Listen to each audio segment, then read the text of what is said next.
झारखंड में विधायकों का करोड़ों की लागत से बनी हुई घर तो आपने देखा होगा, जिसमें सारी सुख सुविधाओं का ख्याल रखा गया है। या वोट के समय मैया योजना के लिए पैसा ट्रांसफर करने की जो इतनी जल्दबाजी होती है उसको भी आपने देखा होगा। और आपने वो भी देखा होगा कि एक योजना अभी वो काम करने लायक है भवन, इसके बाद भी हजारों करोड़ का भवन बनाने की पैसे सरकार के पास आ जाती है। आप कहेंगे मैं ऐसा क्यों कह रहा हूं, लेकिन छात्र को जो कमजोर और गरीब जिसके नाम पर राजनीति चलती रहती है, वो आर्थिक रूप से कमजोर छात्रों के ई कल्याण का पैसा पिछले 2 सालों से बंद है। छात्रों की जो पढ़ाई है वो एक तरीके का भविष्य जो है अधर में लटका हुआ है। छात्र जो है लगातार गुहार लगा रहे हैं सरकार से कि माई बाप हमारा फीस जो स्कॉलरशिप का पैसा है वो रिलीज कर दीजिए, ताकि हम जो है उससे फीस भर पाए और हमारी पढ़ाई आगे की जारी रहे। लेकिन सरकार के कान पर जू नहीं रेंग रहा है। सरकार कह रही है कि मेरे पास तो ई कल्याण में के मद में पैसे ही नहीं, कहां से हम देंगे, केंद्र सरकार पैसा दे नहीं रही है। तो वैसे में छात्र क्या करे?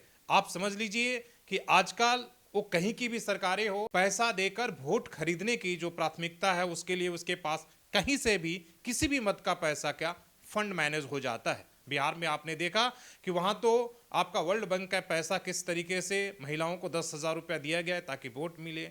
यहाँ मैया योजना के लिए आपने देखा, जब मैया योजना के पैसे कम हुए तमाम विभागों से पैसा मंगाकर जो है और उसको पहली प्राथमिकता दी गई। लेकिन बाकी जो कल्याण की योजनाएं उनकी क्या हालात है? छात्र लगातार सड़कों पर हैं, लगातार वो गुहार लगा रहे हैं सोशल मीडिया के माध्यम से कि आप हमारा 2 साल से हमारी छात्रवृत्ति नहीं मिल रही है, आप उसे रिलीज करिए, नहीं तो हमारी पढ़ाई जो है वो बंद हो जाएगी। लेकिन सरकार उस पर ध्यान नहीं है, ना उसके प्राथमिकता में है, इसलिए कि छात्र वोट नहीं देते हैं। सच्चाई यही है कि सरकार को छात्र जो है वो वोट नहीं देते हैं। अगर वो वोट देते तो उनकी भी उतना ही प्राथमिकता होती जितनी मैया योजना और बाकी योजनाओं के लिए है। क्या है ई कल्याण योजना? आपको हम बताते हैं। ई कल्याण योजना के तहत जो आर्थिक कमजोर छात्र हैं उन्हें 5,000 से 50,000 तक जो आर्थिक सहायता सरकार देती है। ये झारखंड सरकार की ओर से आर्थिक रूप से कमजोर और मेधावी छात्रों के शिक्षा के क्षेत्र में सहायता देने के लिए ये स्कॉलरशिप शुरू किया गया था। योजना संचालित की जा रही है और इसकी पात्रता है कि पात्र छात्रों को 5,000 से लेकर 50,000 तक की आर्थिक सहायता दी जाती है। पीजी स्तर के छात्रों को अधिकतम 50,000 तक ये रुपया मिलता है, छात्रवृत्ति मिल सकती है।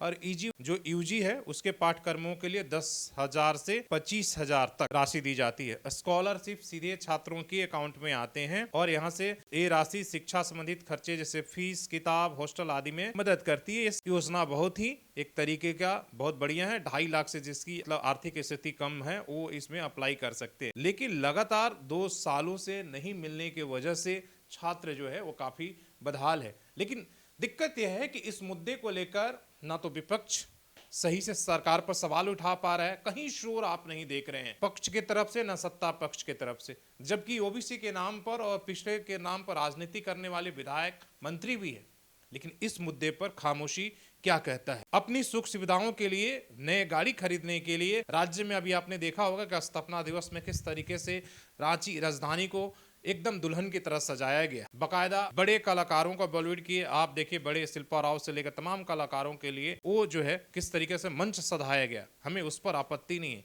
लेकिन छात्रों का इस राज्य का क्या दोष है कि आप उन्हें स्कॉलरशिप भी नहीं दे पा रहे हैं? क्या वो आपकी प्राथमिकता नहीं होनी चाहिए? इस सवाल सरकार से है। अगर ये लगता है कि सवाल जरूरी है तो आप इस वीडियो को जरूर करिए छात्रों के हित में, जो लगातार आपकी और हमारे तरफ टकटकी लगे भरे निगाहों से देख रहे हैं। आपके उनके लिए आवाज उठाएंगे ताकि उनकी छात्रवृत्ति चालू हो। धन्यवाद।